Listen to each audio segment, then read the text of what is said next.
I think an event organizer is much more likely to ask you back if you're helpful when you can be.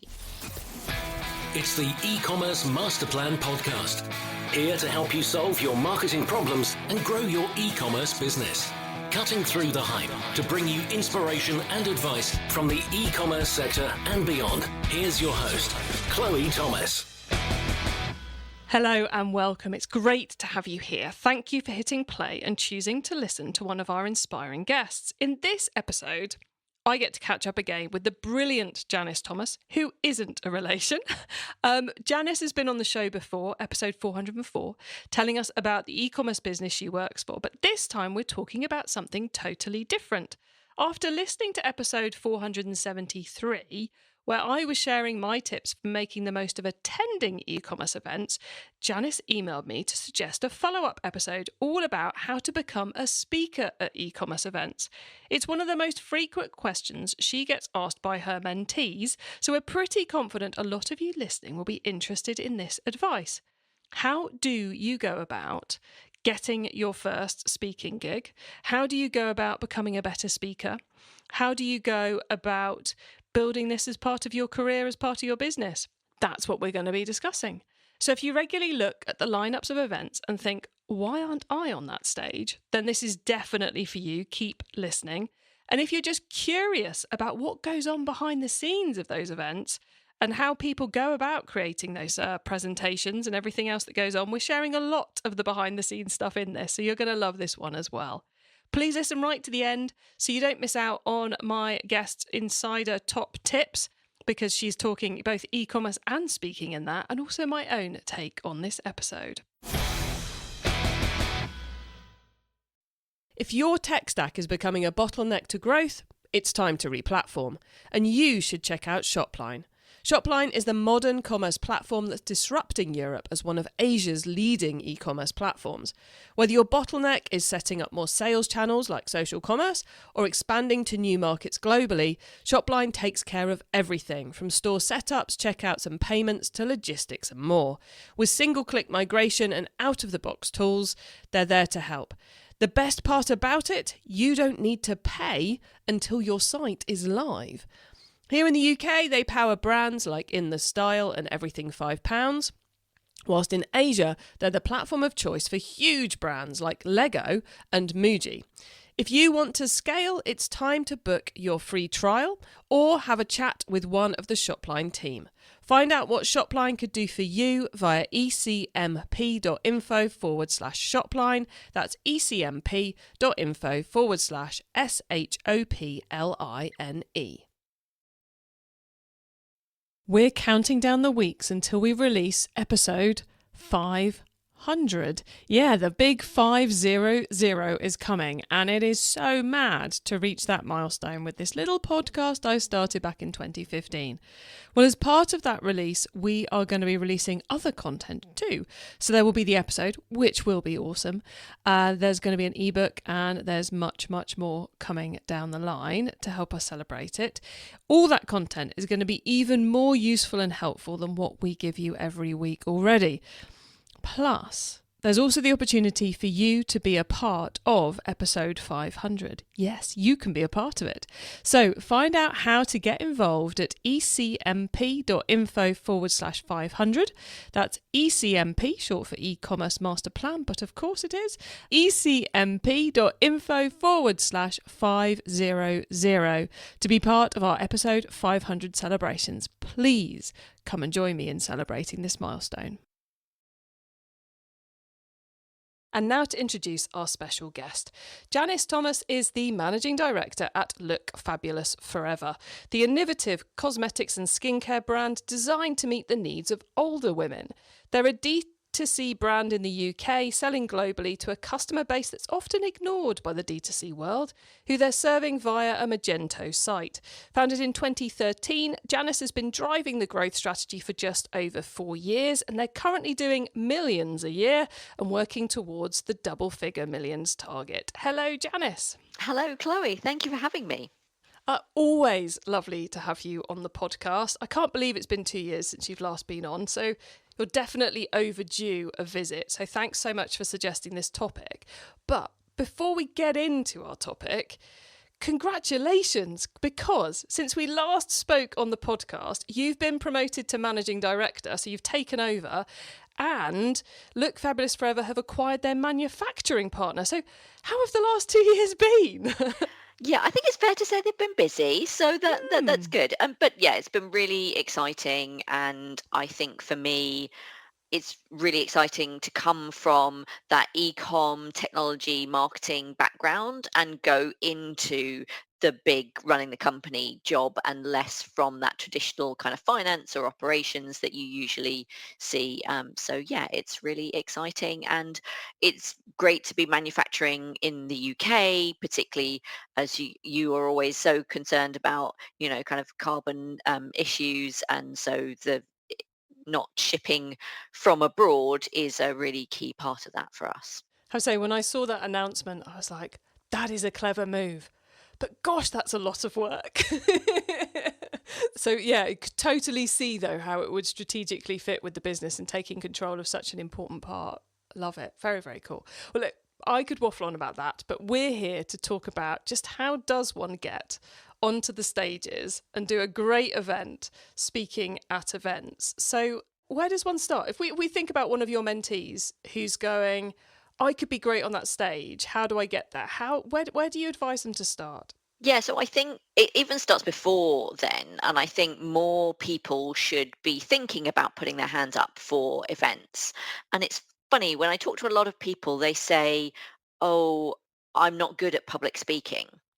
But you wouldn't say, "I'm not good at flying a plane," or "I'm not good at running a marathon." You think, well, those things probably require some kind of practice and training first. But, it's funny how people are just closed off to the idea that they could be good at this.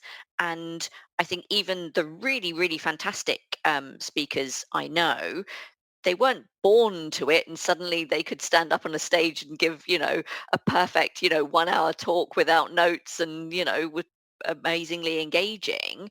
This is something that we all work at every day to get good at. So I think the first step is actually, do you know what, reconsider. If you think that you're not cut out for public speaking, just have a think about that. Think about what actually, with the right prep and training, you probably could be, in the same way that with the right prep and training, most able-bodied people probably could run a marathon. But it's not something that you just do overnight without getting ready for it. So I think the first step is maybe question your assumption that it isn't for you. And then the next step is, right, do you know what, I would like to put my hand up? And then kind of, where do you start from there? I love that advice because I think you're so right. People are, I can't do public speaking. Have you ever tried? No. It's like, well, you've got to give it a go. You've got to constantly work at it. I work at it every single time I do a presentation. I am working on, how do I improve my technique? How do I find the way that works for me to deliver better for people? And I think there's so many different ways of, if we call it getting on a stage, you can be the person who asks the questions. You can be the person who introduces people. You can be the person who, moderates the Q&A. You can be the person who's on a panel. You can be the keynote speaker. And then there's about a million different ways of doing a keynote speech. So I think you've got to get out there, try it, and work out which bits you like doing the most as well, don't you? Definitely. 100% agree with that. So we've decided we want to give this a go. Presumably day one, we're not going to apply to marketing week or try and find ourselves a speaker agent. That's not going to be our day one strategy. So where do we go once we've gone, yeah, I want to give this a go. I want to see if I can do it. I want to see how it could happen for me. Yeah, so I think the place that I would recommend starting is, what are you passionate about? What excites you? What do you like talking about just organically? Because that's going to be the thing that is going to make it easier for you to do this. Because if you genuinely care and you genuinely bring interest and passion, you're halfway there. That it's something that you, chances are, you know about, or you're interested in researching, and your enthusiasm is going to be infectious for the audience. So you're going to naturally be an engaging speaker. And certainly when I agree to do talks, it's got to be something that I feel like I know something about and I have an opinion on. But having said that, you don't need to be an expert. That ultimately the reason that you're being asked to speak, whether it's as a keynote speaker, as a panelist, or any of those things, is to share your perspective. So you don't need to know everything, and you don't need to be the expert, and that certainly shouldn't hold you back. It's like, well, no, if you've got an opinion on something, then that's the place to start, right? What am I passionate about? And what do I have a perspective on? And then start looking for what kind of events would that perspective or opinion apply to.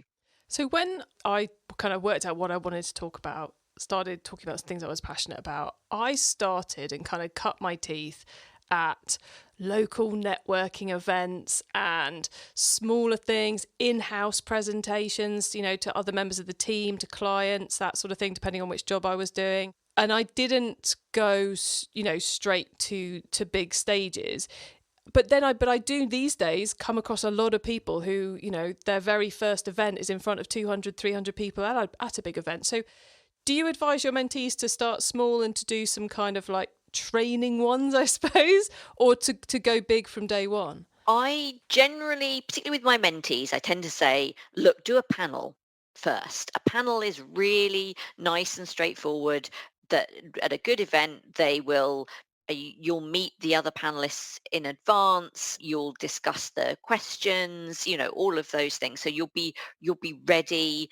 It's great because if you dry up and your mind goes blank, there are other people there to answer that question, so you're not going to be put on the spot, and it just gives you the opportunity to be on a big stage with the lights and the stress and kind of all of those things, and kind of see if you get used to it. And certainly my first public facing talk was a panel, and I was at that point when I did my first panel, I was already committed to a keynote speech at that point. So I did very much see it as part of the prep process. But equally, as you say, Chloe, it might start with a keynote at a small event, or an internal presentation, or kind of one of those things that then evolves into something bigger. So it can be the format, or it can be the size of event and the nature of the audience. I totally agree with what you're saying about panels being the easy bit. Being a panelist, I certainly find the easiest thing to do of all of them. I know some people find panels absolutely petrifying, so that's totally fine. If you're listening and you're finding the idea of being a panelist absolutely petrifying, that's fine. But I think for a lot of people, they are the kind of the lazy way to get on a stage. Not that there's anything lazy about it, but Indeed, and I think sometimes the panel thing is, some people don't think well on their feet and don't feel comfortable that they can just answer a question on the fly, and they feel more comfortable with a keynote where they know what they're going to say and it's 100% in their control. So I think there is an element of what works best for you. But I think as long as you're part of a panel where you're clear with the event organizer that you're going to know what the questions are in advance, then that's fine. let's say we've worked out what our first events are going to be. How do we then go about getting onto that lineup, becoming someone on the agenda? Do we wait for the pitch, submission to come out? Do we make contact? How do we go about putting ourselves in the best chance of getting on the agenda? I would say the first step is go to the sort of events that you want to be speaking at, and talk to the event organizers, talk to the other speakers, kind of how did they get involved in it. And pretty much all the speakers at every event I've ever spoken at are really happy to have those conversations with attendees about, well, what's the process, kind of all of those things. Get to know event organizers. A lot of events, they are trying to record content with attendees. So, putting your hand up and say, yeah, I'd love to do a video interview as an attendee, can be a really good way to start making a contact. I think there are always, calls for speakers and kind of applying through the website and all of those things. But also, I think building your own profile on LinkedIn and those things that you are passionate about, that people will then approach you to start talking about those things if you're clear that you've got an opinion and you have things to say and you're articulate and those kind of things, then lead to more people approaching you. So you're not always the one that has to do the pitch. I think all that advice is brilliant, but I think what's worth knowing is these things that you don't know until you start doing the events. And kind of the more events you do, the more you start to understand that conference directors, the people in charge of, who's on the bill, are forever trying to find the right people to put on that bill. They put so much effort into finding the right people. And yes, they'll look at the people who've applied, but they'll also look at who's been at other events. They'll look at who's talking about these things on LinkedIn. They'll ask people like me and Janis for recommendations. I can see Janis nodding quite violently there. I mean, the number of events who ask me, do you know someone who can do this? Do you know someone who can talk about this? And they're looking for both a mixture of big names, but also new voices. New opinions, something different, someone who isn't at every single other event across the year. And they're also looking for diversity in their lineups as well, which is hard to get. I say, as someone who tries to create diversity in her own events, diversity is really tough in the industry because there's not enough people putting their hands up. Janis, I just kind of ranted there. Anything you would add into that little rant of mine? No, I'd 100% agree. And there are a lot of people that I've recommended as experts on particular topics where I haven't necessarily seen them speak, but I know this person really knows their stuff, so therefore I think they would be great on this topic. And chances are, if they're passionate, then they will be a great speaker. I once did a professional speaking course, as in the business of speaking, and the number one way to get more speaking gigs is to do speaking gigs. And included within that would be podcast guest appearances, would be webinar appearances. So the more of those kind of virtual and audio things you do, the more likely you are, and LinkedIn Lives and all those kind of lovely things, the more likely you are to get spotted and be picked up on something as well. So let's say we've secured our first speaking gig. What sort of things do you do, Janis, or do you advise people to do to make sure they're ready for, setting themselves up for success on the day? You've got to decide, what are you talking about? And I think particularly if you are pitching to someone, you're actually doing a written pitch, that's actually quite helpful because you've had to think about what it is that you want to talk about. Why do you want to talk about it? What are the key things that you want to say? So actually, if you've been through the pitch process, you're part the way there because you're really clear about what your proposition is, and your event organizer says, yes, that's something that I'm interested in you talking about. So actually going through the pitch process can be quite useful. I would say start with data collection, kind of do your research, know your stuff. Because if you're confident about what you're talking about, that's going to come through in your delivery as well as your content. So really, really know your stuff, really, really know what you want to say. What are the kind of 3 or 4 things that pull this together? Like, for example, if I'm talking about loyalty, I say, right, we have 4 pillars of loyalty. They are community, personalization, listening, and useful and helpful content. So I've got a structure to how I'm going to talk about that particular topic. And for me, I start pulling together slides. I think, right, how does this narrative run through that? Start with, why am I talking about this topic? This year I'm talking a lot about full funnel marketing. So I'm like, why is full funnel marketing particularly relevant in 2024? Why should we really be paying attention to that now? So I'm giving you some context. I'm then going to tell you, right, I'm going to talk about these 4 things, go through the 4 things, and then I come with a summary at the end and say, these are the key things I talked about. So having that structure really helps. So that's kind of where I start in terms of pulling that data together and start writing something. As part of that process, I am not and never writing a script. I am writing bullet points on what are the key beats that I want to make, and where I have seen people struggle with presenting has typically been where they either have a script or they've tried to learn what they want to say word for word. And unless you are an incredibly talented actor, it is not a great experience for your audience typically. So you have to think about what are the key beats and key messages that you want to get across with each slide at each point in your presentation, rather than knowing it word for word. So for me, I'll do a draft and then I will rehearse it. And by rehearse it, I mean I will talk out loud every word I am going to say as if I were standing in front of an audience. Reading through does not cut it, because you can't tell when you read something where you're going to get stuck, where you're going to get stumble, where you're going to get confused, where you're going to lose your place. And ironically, by going through that rehearsal process, it tells you what's wrong with your slides. It tells you what's missing. It tells you where the storytelling narrative doesn't flow properly. So if I'm doing a brand new talk and I'm an experienced speaker, I will probably do 3 or 4 run throughs depending on how smooth they go. And I won't do them like in one day.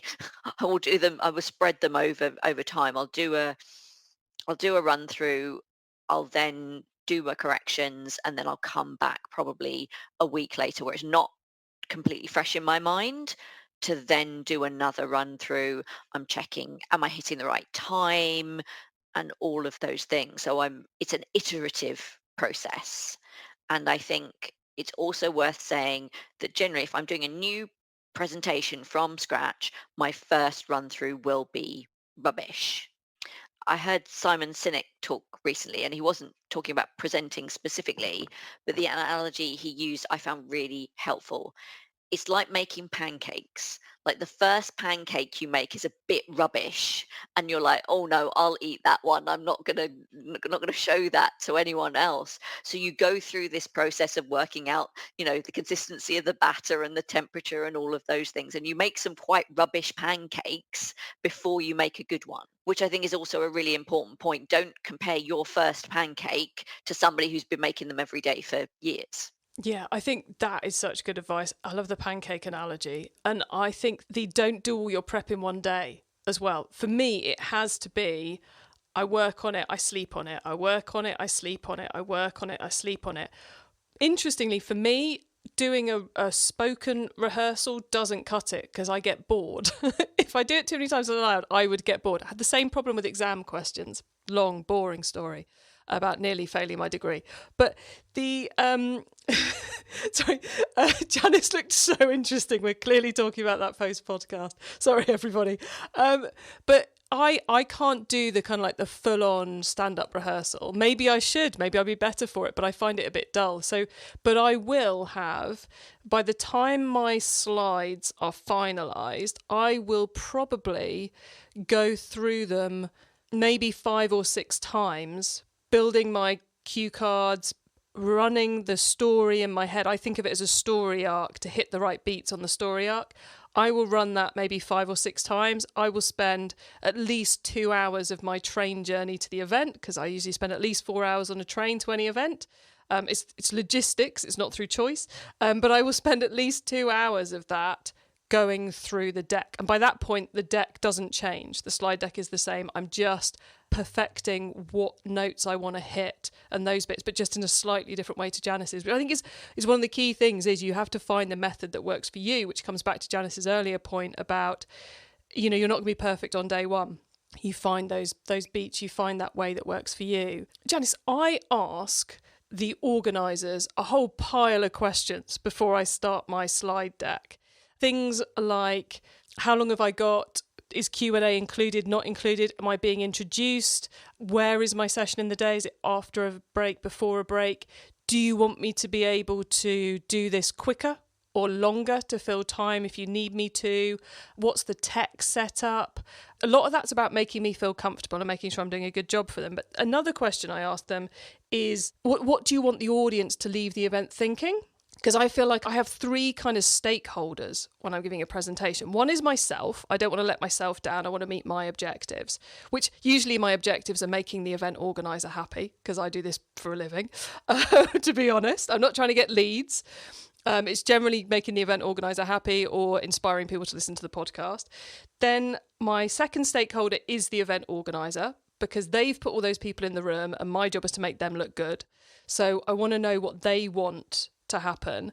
And then the third one is the audience, which is kind of both me and the event organizer want to make the audience happy, but I want to understand what the event organizer wants the audience to leave thinking and feeling. And I find that to be such a good guiding light for helping me work out what to say.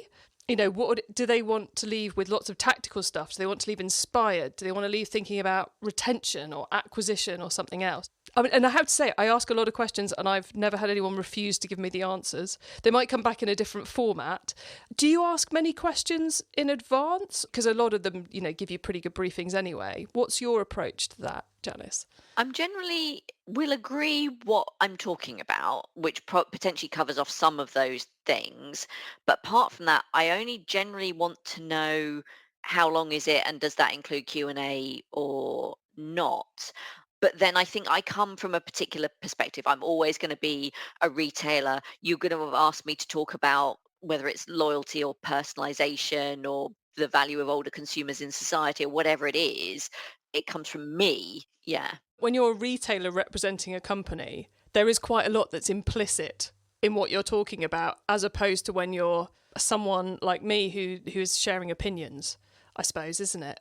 Although you are sharing opinions, they are from a specific perspective. Yeah, because I think part of the reason I do this is I actually have a motivation about how I want my audience to feel. So I want them to go away and try full funnel marketing or personalization or targeting older consumers, that I have an agenda that I am going in with.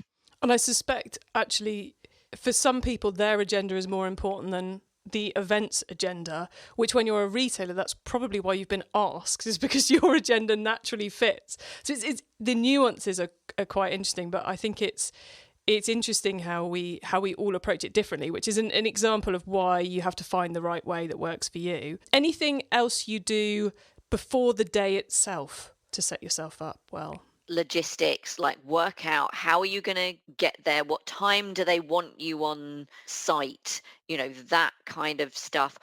Always, I say always, not as actually as good as that, but unless I'm certain they've got my presentation and they've replied yes, we've received that, I normally bring it on a USB stick, just in case if I've not had that confirmation back. I just want to make sure if anything goes wrong on the day that I've got that as a backup. I think about what I'm wearing. For me, that's really, really important. And you and I have had the conversation before, Chloe, that I love to wear something bright and colourful because for me, it makes me feel great. But B, I find it quite difficult to start conversations from scratch at events. So as a speaker, wearing something really distinctive, it means that people are much more likely to come up to me and start making conversation with me. And I like that, which is part of the reason that I do that. But I think there is something about like, what are you wearing should be really you. And people are making an impression, gaining impression of you the moment they see you before you even start speaking. So what do you want them to think about you? Yeah, I think dress is so important, and being bright. I mean, I'm only 5'2", so I have to wear heels. Otherwise, sometimes if the audience are on the same level as the stage, some people aren't going to be able to see me, quite frankly. But yeah, shiny things are good. I was taught that by a stylist. It's things that you're comfortable in. There's nothing worse than seeing a speaker on stage pulling their top down or their trousers up or something. Another thing on the dress is if you're doing panels or that sort of thing, find out what they're expecting you to sit on. Oh, yes.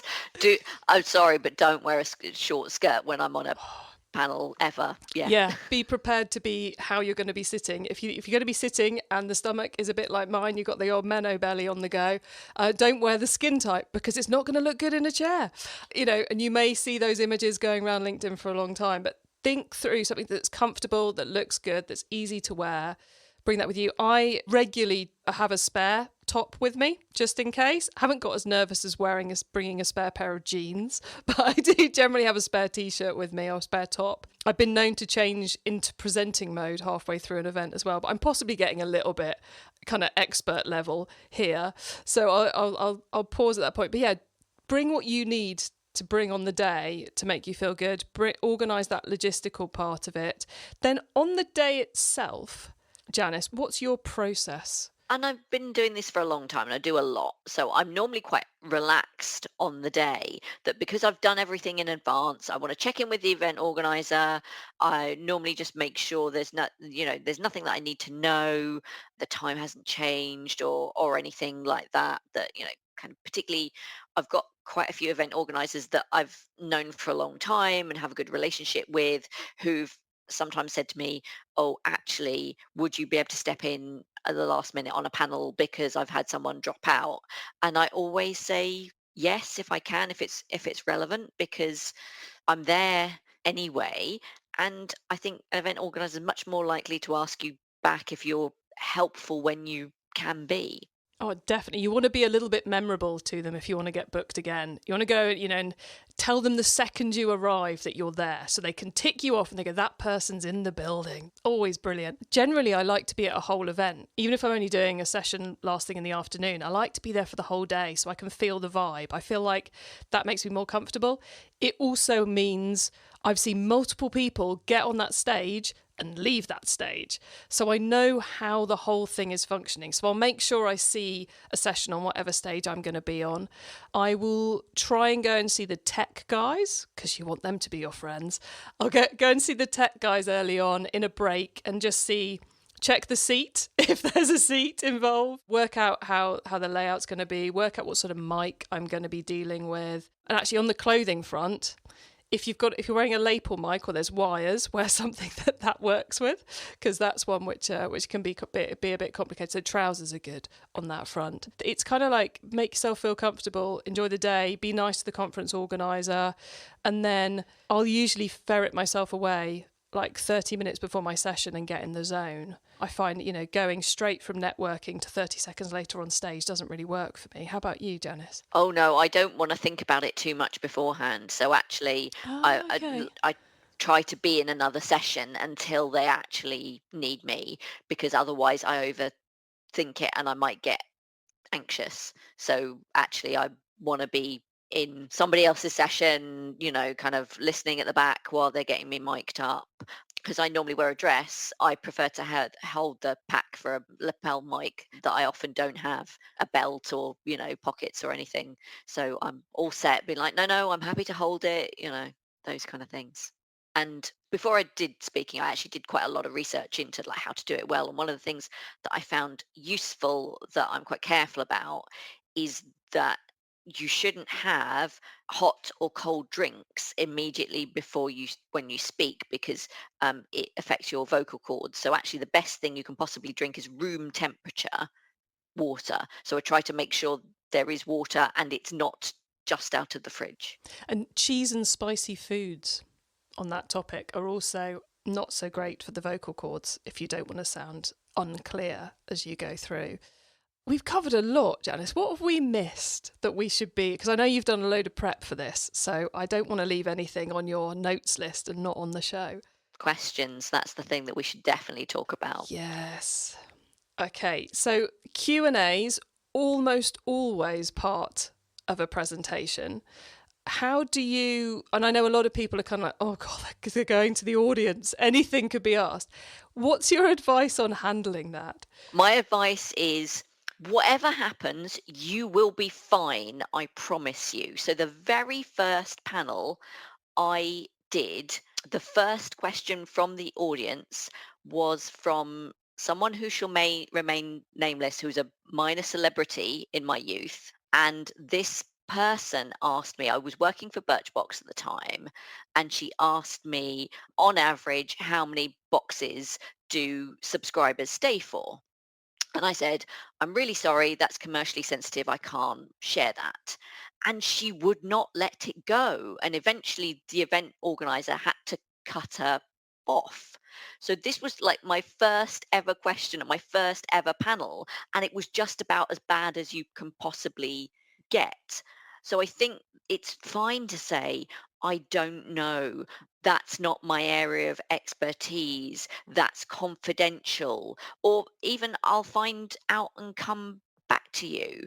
All of those things are fine. You do not have to have an answer. I remember doing a panel where I'd seen all the questions in advance, and the moderator went off script and said, "What are you doing with blockchain?" And the answer was nothing. Unfortunately, one of the other panelists was actually doing something with it, so could tell an interesting story. But it's fine if you don't have an answer. I think is the best possible advice. Is there's no such thing as a wrong answer. You can't get it wrong. So don't worry about saying some variant of, no, I'm not answering that. It comes back to exactly what you were saying earlier, Janice. They're there for your expertise. So your opinion is the one they want to hear. And if you don't have the answer, just say they don't have the answer. I think my most embarrassing panel moment, to share that too, was I was actually chairing the panel. So I was the one kind of bringing the questions from the audience to the panelists. And someone in the audience asked about TikTok. It was a social media panel. This was it was pre-pandemic. Was it mid-pandemic? It was a good few years ago when TikTok wasn't huge. I don't have children. I didn't know what TikTok was. So I said, well, I don't know what TikTok is. Audience, how many of you have heard of TikTok? Every hand in the room went up. And I went, well, I guess I've got some swatting up to do after this. And luckily the panelists knew about it. Not my finest moment, but, you have to roll with it. And Janis gave you a whole load of great kind of prep answers for saying, I don't know the answer to that. So have a few of those prepped and ready to go is always good. And if you're really nervous about it, plant someone in the audience and tell them to ask a question for you. Or give the person who's moderating, if there is one, give them some questions that you'd love to be asked at the end. Most organisers are happy for you to do that. Or you can, as you're going through the slide deck, I don't have time to talk about this right now, but if anyone wants to know more in the Q&A, you can kind of like prime them to ask you a specific question. Yeah, I think that's such a good point. I think we've possibly covered everything there. Janis, anything else? I think we've covered everything, yeah. You're all going to get loads of ideas for this. I look forward to seeing you all on stages soon. Now, though, we're going to head towards the top tips round. E-commerce Master Plan is supported by some of the greatest companies in the e-commerce sector. Here's a reminder of who they are. If your tech stack is becoming a bottleneck to growth, it's time to replatform, and you should check out Shopline. Shopline is the modern commerce platform that's disrupting Europe as one of Asia's leading e-commerce platforms. Whether your bottleneck is setting up more sales channels like social commerce or expanding to new markets globally, Shopline takes care of everything from store setups, checkouts and payments to logistics and more. With single-click migration and out-of-the-box tools, they're there to help.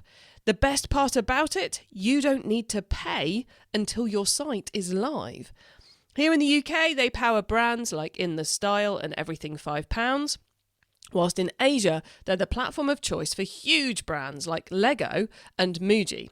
If you want to scale, it's time to book your free trial or have a chat with one of the Shopline team. Find out what Shopline could do for you via ecmp.info/Shopline. That's ecmp.info/SHOPLINE. We're counting down the weeks until we release episode 500. Yeah, the big 500 is coming, and it is so mad to reach that milestone with this little podcast I started back in 2015. Well, as part of that release, we are going to be releasing other content too. So there will be the episode, which will be awesome. There's going to be an ebook, and there's much, much more coming down the line to help us celebrate it. All that content is going to be even more useful and helpful than what we give you every week already.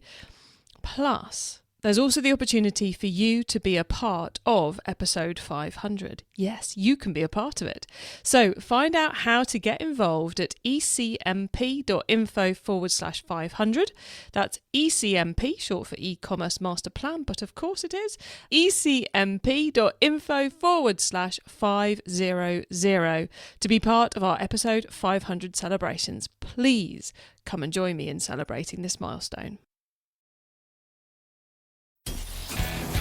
It's time for the top tips round.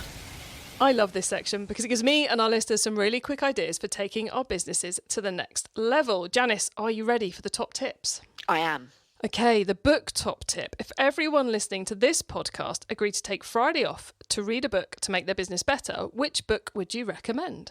So in the spirit of this episode, I'm going to recommend a book called Captivate by Vanessa Van Edwards, which is about how to start conversations with people, both small conversations and big conversations. The first time you meet someone, as you build a relationship with someone, it's a really brilliant, practical book that if you want to get out there and start going to more events and speaking to more people, it's a great place to start.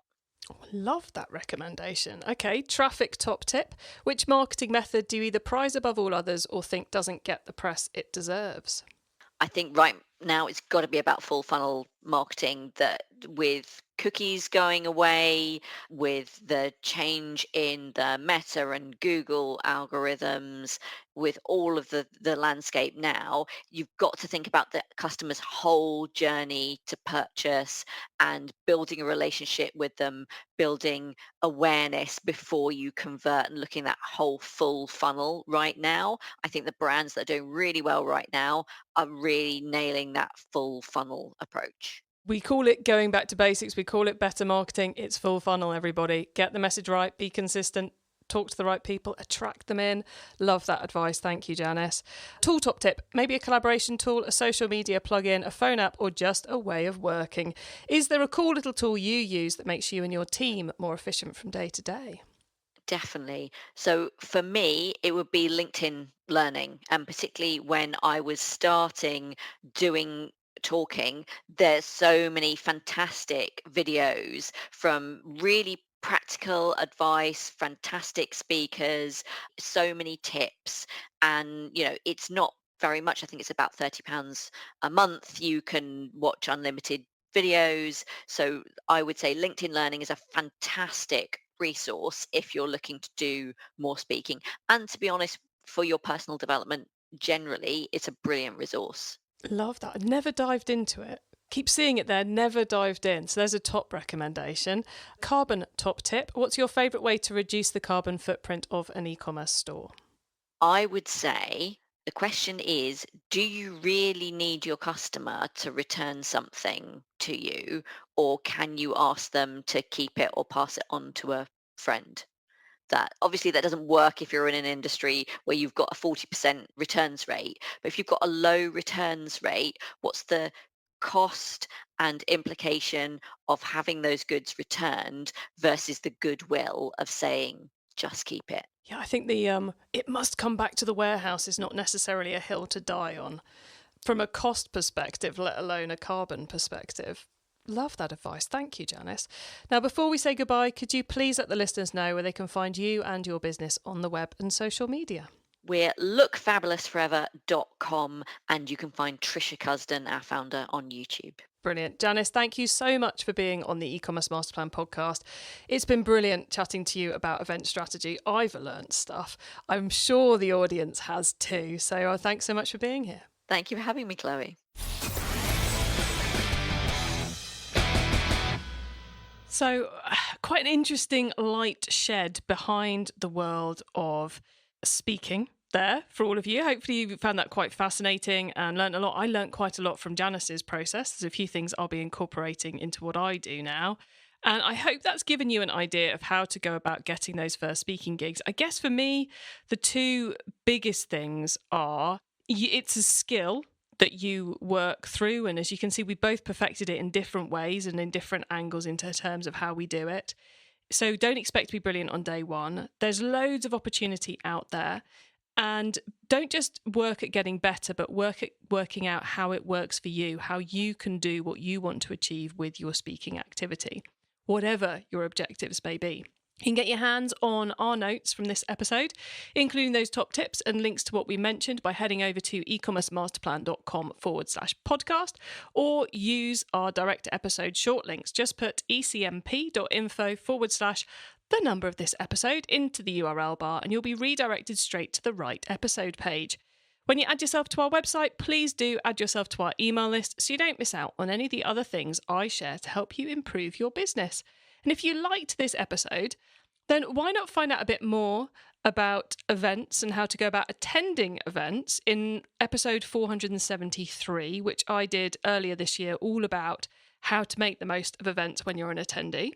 Or have a listen to episode 404, when we're discussing Look Fabulous Forever with Janis, and she's sharing some of her e-commerce knowledge. And if you fancy being a guest on this show, and using that as the starting point for your speaking journey maybe, then head to ecmp.info/guest to pitch me a topic. Even if it's something a bit left field, like this one with Janis, which Janis messaged me about, you can put that in via the guest application form at ecmp.info/guest too. I'd love to hear from you.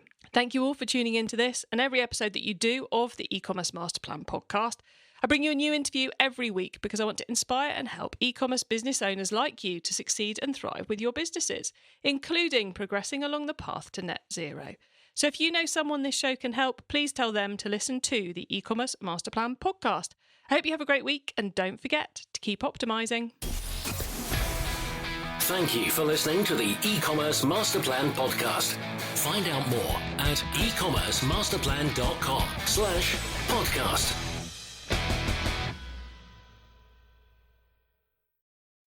If your tech stack is becoming a bottleneck to growth, it's time to replatform, and you should check out Shopline. Shopline is the modern commerce platform that's disrupting Europe as one of Asia's leading e-commerce platforms. Whether your bottleneck is setting up more sales channels like social commerce or expanding to new markets globally, Shopline takes care of everything from store setups, checkouts and payments to logistics and more. With single-click migration and out-of-the-box tools, they're there to help. The best part about it, you don't need to pay until your site is live. Here in the UK, they power brands like In The Style and Everything £5, whilst in Asia, they're the platform of choice for huge brands like Lego and Muji. If you want to scale, it's time to book your free trial or have a chat with one of the Shopline team. Find out what Shopline could do for you via ecmp.info/Shopline. That's ecmp.info/SHOPLINE.